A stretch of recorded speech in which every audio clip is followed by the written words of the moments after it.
Hi everyone. In this video, we're going to read the next chapter of Attack of the Tiger.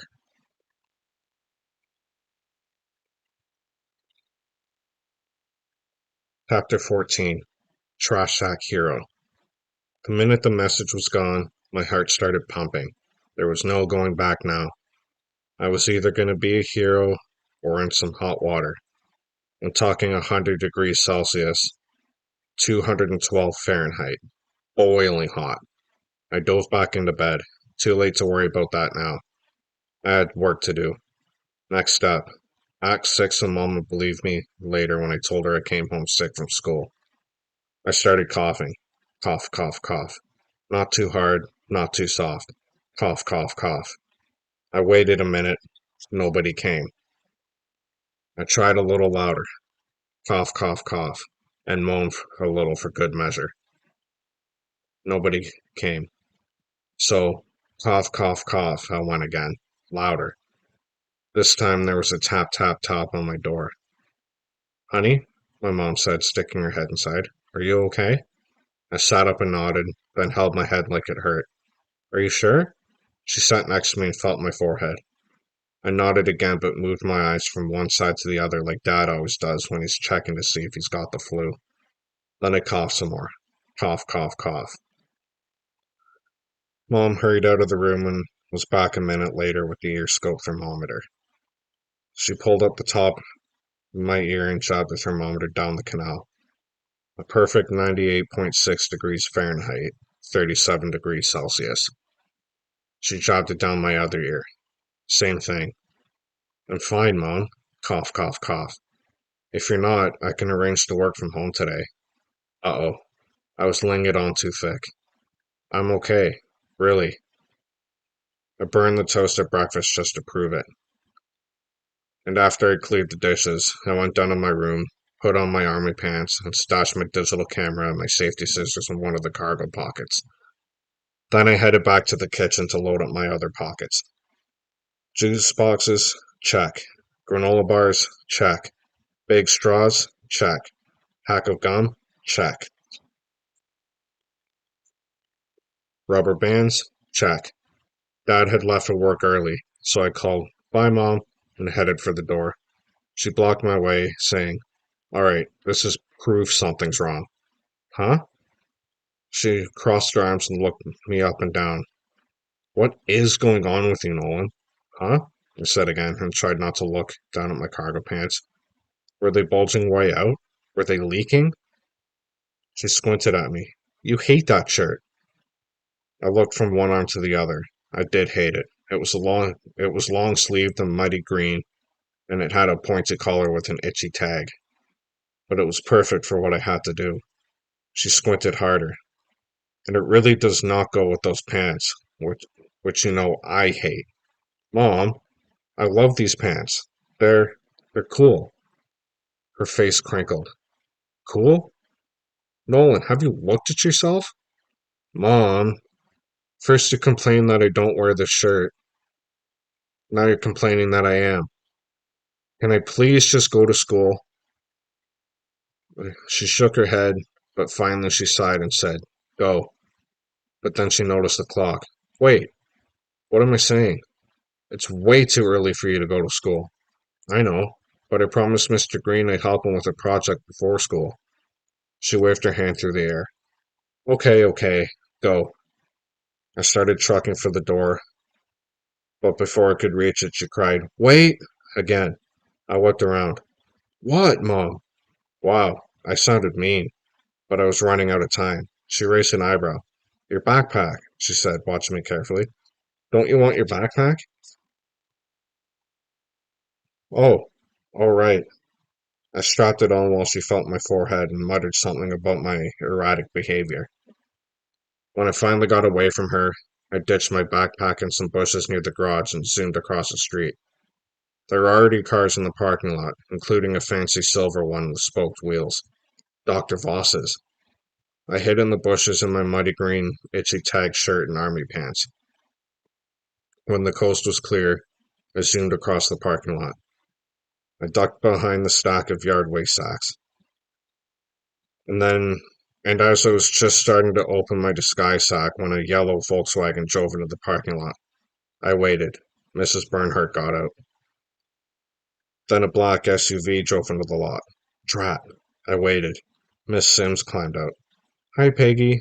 Good morning, Liza, they called to each other. Then they just stood there yakking away. Double drat. How long were they gonna stand there talking? I couldn't wait forever. I stayed low and untied my yard waste sack. I stuck my right foot inside and threw a bottom flat. I pushed my left foot in. My heart was racing like crazy. My eyes were boiling from the sack to the yacky teachers.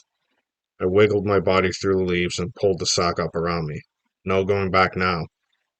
Then the green machine turned into the parking lot, its motor making a real cool boop boop boop boop boop sound. Dumb baby was still all over the dolphins and it looked worse than ever. Stupid tagger. The van backfired a little when Mr. Green turned off the motor, and I noticed Mrs. Bernhardt and Miss Sims pulled faces at it before they hurried away. Just like popular kids do when they see me coming. Wow, I thought. They're acting like they don't like Mr. Green. How could anyone not like Mr. Green? He was nice and smart and funny. Mr. Green was cool. I wanted to say psst and wave him over, but I didn't. Another car was coming into the parking lot, and besides, I didn't have time to talk to my sidekick. I had to hide. I stayed on my knees and got all the way inside the sack. I stuck my arms out. I pulled the drawstrings tight over my head and tied them. I pulled my arms back in and held real still. Nobody came and said, "Hey, what you doing?" After a minute, I started to feel safe. I'd done it. I was completely disguised. And boy, was my disguise dark and stuffy. I pulled in the face flap and took a few deep breaths while I looked around. More cars were coming in. I had to get going. I dug up the pack of gum and put two pieces in my mouth, chewing like crazy. When the gum was soft, I pinched off part of it and used it to hold open the eye flap. Then I cut the straws in half, looped them together with a rubber band, and stuck one into my mouth and the other out of the flap. I breathed in. Ah, fresh air. My very own trash sack snorkel. Okay, I could see, I could breathe. It was time to get my camera ready. There was enough light coming in through the eye flap for me to see what I was doing. And once I had the camera ready, I stood halfway up and tiptoed around the other yard waste sacks. Hee hee hee. I felt like I was in a Bugs Bunny cartoon. I got as close to Dr. Voss's car as I could, and squatted so my feet didn't show and waited. More cars came in. Buses drove up and dropped kids off in front of the school. Pretty soon there were people everywhere, walking all around me. One kid even jumped over me. I could see everyone, but no one noticed me. It was the perfect disguise. Then the tardy bell rang, and after a few minutes it was quiet. Completely quiet. I stayed as still as I could for as long as I could, but my legs were stiff from squatting, and I finally had to shift around and sit down. Then I waited some more. The tag on my shirt was itchy, and the leaves poking me everywhere were even itchier, and it was getting hard to keep my lips tight around my snorkel. And what was that smell? The warmer it got, the stronger it got. Was there was there dog poop somewhere in these leaves? I tried to forget about it, and thinking I was stuck in a sack with dog poop was grossing me out. Then the sun started beating down on my sack, and pretty soon I felt like I was cooking inside it. I was sweating, I was itchy, and the smell was getting worse and worse. I pulled on my snorkel and drank a juice. What kind of stupid idea was this? What kind of superhero hides in a poopy trash sack sucking down juice boxes? I needed air. Lots of air. I was about to break down and tack the whole face flap open with a piece of gum when I heard a sound. Was it footsteps? Yes. Quick footsteps. Sneaky footsteps. Coming from behind me. I held my breath. The footsteps got closer, and closer, and closer. Then they stopped, right behind me. Something bumped me, hard, and for a minute I thought I was busted. But then there he was, crawling around me, heading straight for Dr. Voss's car. The tagger. I put my camera up and zoomed in on him. He checked over both shoulders. He sneaked open the back door. He pulled out a spray can. And then he did it. Ryan Voss sprayed a dumb baby face on his own mother's car.